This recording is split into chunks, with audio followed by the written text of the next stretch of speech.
belonye nenu wakani nozi kodo belonye ocho geji we noduzlan nenu wakani nozi mano buzolu dili nyabu babambo kaya boche weluze yaga magekwe kwana kandiloi nabuze yoje manobulu no mesizile indila nabuze yoje abuzi febele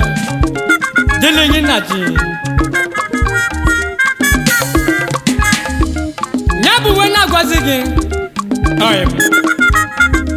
malu na dina lozote yanya na baba jadi nani manobulu makome kania alusi miri megu high life na Nigeria na me kwetigo lojem lojem malum na mu malojem na nyi malonwan indi lo ni fele mezilunu na bula zikomenu awawa yoko yoko yoko yoko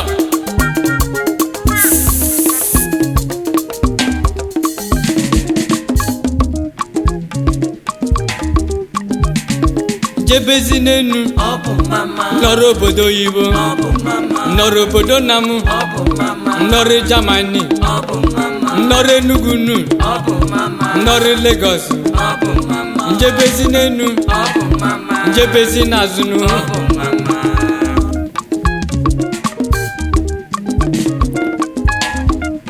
ụmụ wafulumu n'akalaka tinyelonye na ya gojebizenu n'enu waka anyị nọzi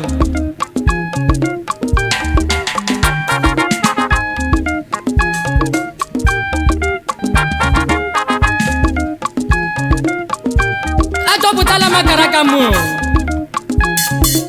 maka na egwu chinyelu m na ya bakalaka m Chukwu jiri wetazie m mma ya bụzi n'egwu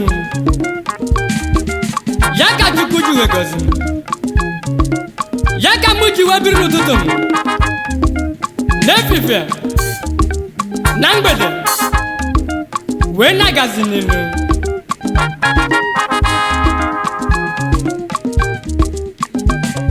njebezi n'enu njebezi n'azụnụ nọrọ obodo oyibo nọrọ obodo namu nọrọ Germany nọrọ Lagos nọrọ Enugunu nọrọ obodo namu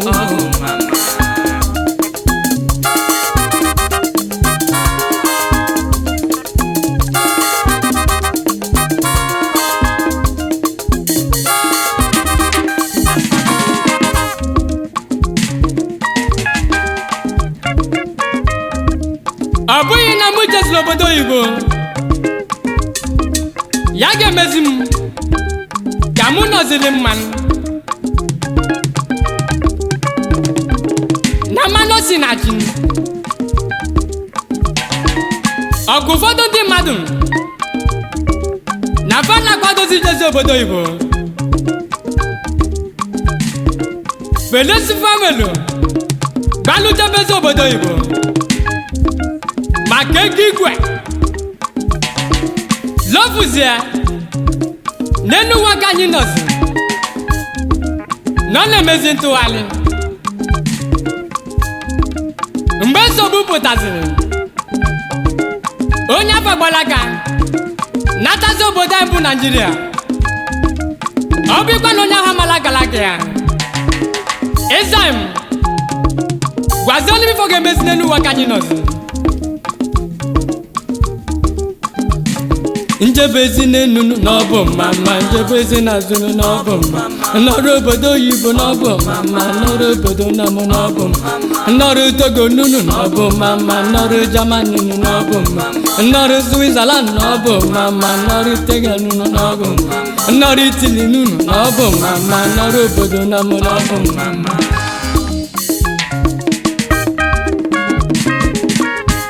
ezoghị m achọpụta legalagi nu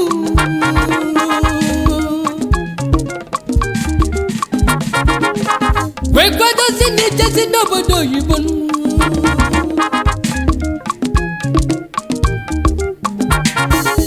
ọ bịagwasị m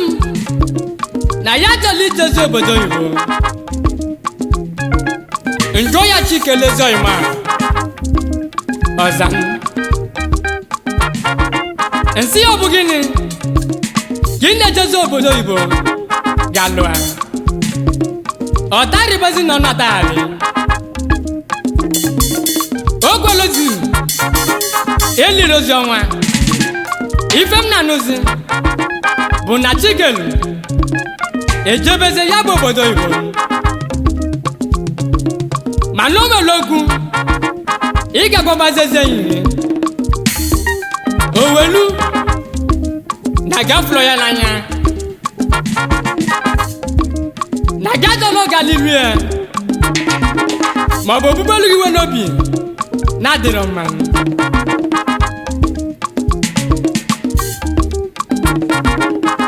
ezoghị m anadazi n'obodo oyibo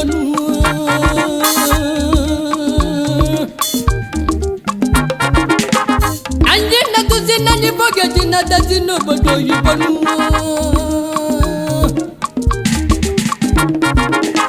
sọsọ oyibo go na-asụzunu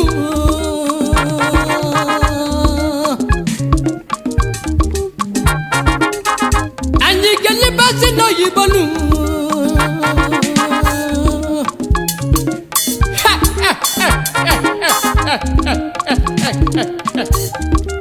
ka anyị gbalịa na-egwu no ọyọ amala hija chebe chebe chebe chebe chebe akọmi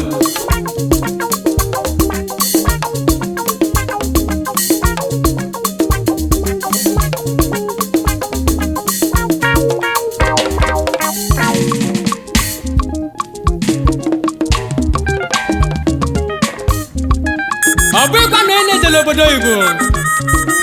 na ya ga-emezi ka onye nọdụ mmanụ maka na mmanụ osi na ji n'obi ife ọbụla na-emezide n'ụwa ka anyị nọzi tinye uchu na ya ị na-eme ị na-alịọ chi otu mbọsị na ọ ga-abalụ ya mana ọ bụrụzie na ikpeazụ ọbanye mkpọgọlọ ma alụ na onye ilo enwezi owe kpọlọtonu maka na egwu mụnwa nwoke anya na-eti na mejiri eguzi egwu na ya ka ụwa dị mmadụ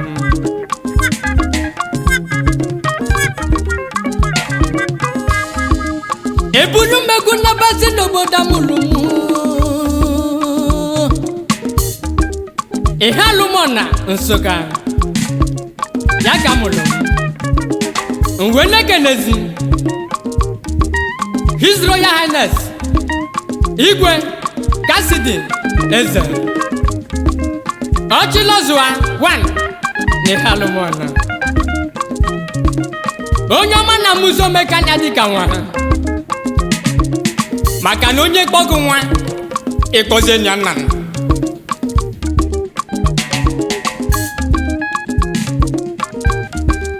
amana ndị lo na-elozi n'isi mana valosie na ọ bụzi na nkịtị Lola Mrs. Teresa Eze keduzi maka ezi nwanyị Prince Emeka Eze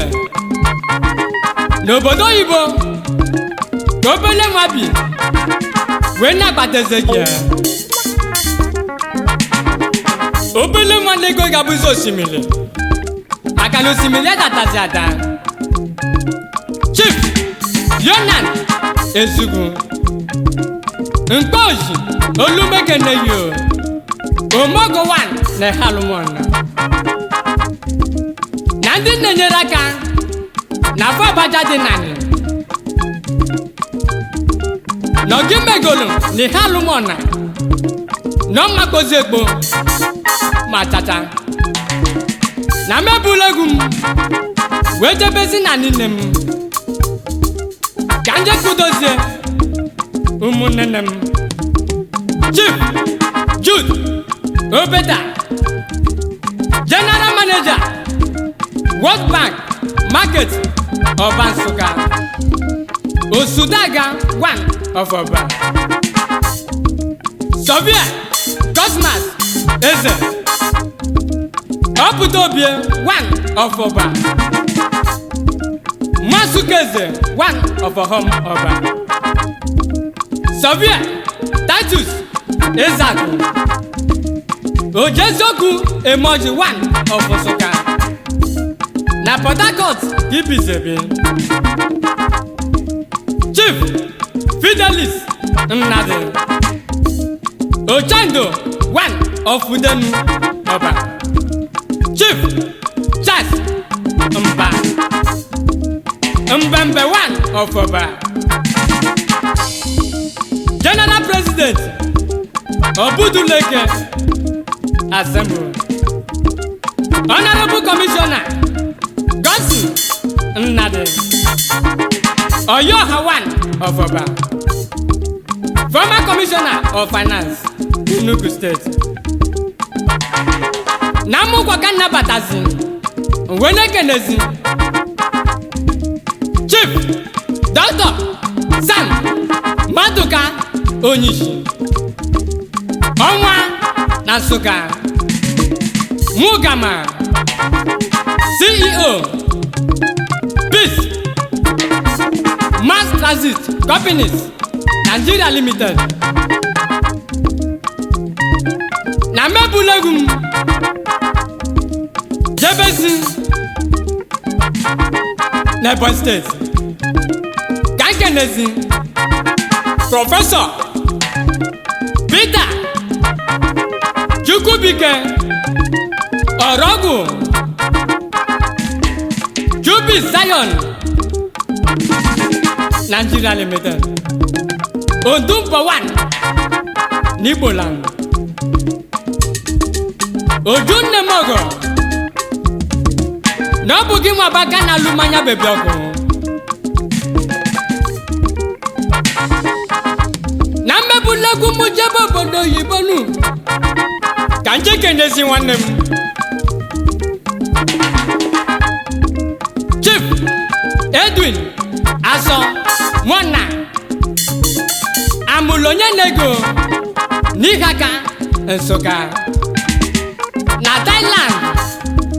Gobele Mabizebi Gwena Pategie Obele Majisike Kurune Welitezi Omenya Nyai na anyị na ndị mba obodo Thailand Chief Ngozika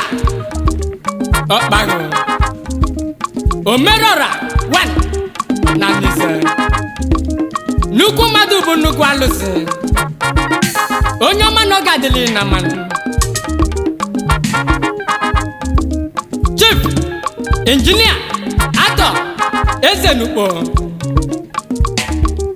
Ozugbonu na Dunukọfịa oke mmadụ ndị gburugburu na-ekene gị o na mbọsị bịa na Nsụka n'imelifego anyafụ n'anya maka na onye a na-ekwu na eze na onwelifọ na-eme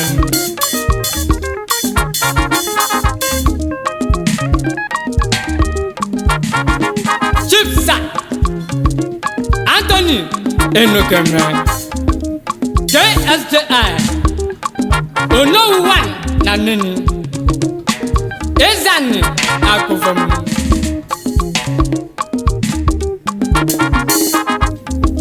Chief Executive Officer Tony Mas Oil and Gas Nigeria Limited.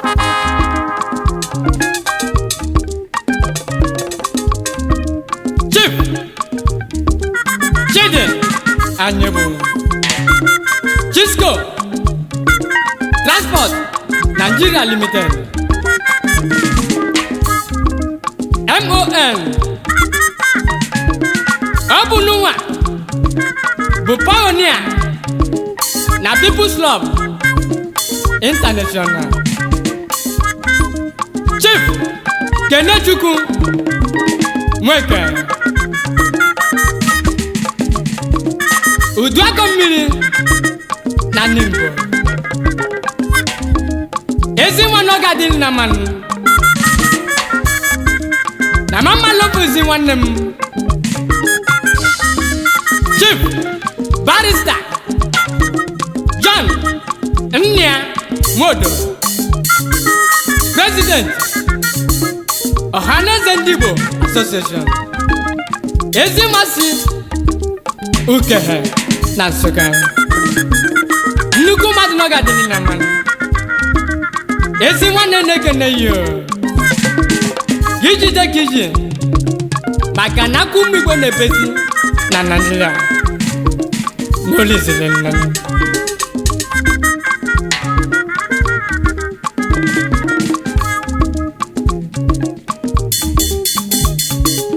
unu jide ka unu ji o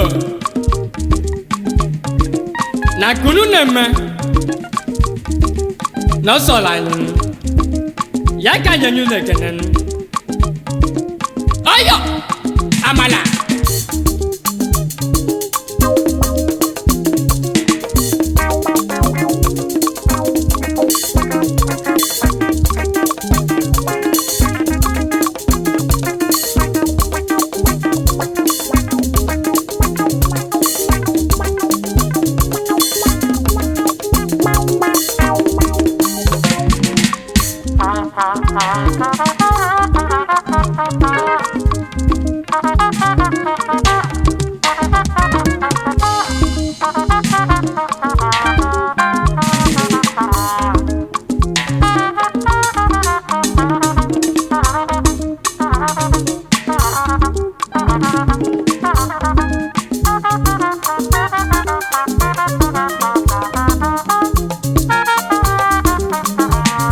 Njebezine nunu n'ọbụ mama njebezine azụnụ n'ọbụ mama n'ọrụ obodo oyibo n'ọbụ mama n'ọrụ obodo na mụ n'ọbụ mama njebezine nunu n'ọbụ mama njebezine azụnụ n'ọbụ mama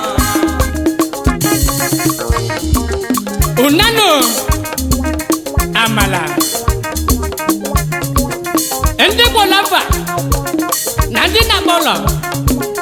unebulo mekanne ya alụsi mmiri nwoke anyara n'egwu m dị ninu n'oge ọzọ na nga nọle maka na ọbụlọ na chejilugo onife na alụagụzi na mbọsị nta anyị ejuze n'Oweleji mana ọbụlụze na chikuze n'ọfịa anyị ejebeze n'Owere mgbara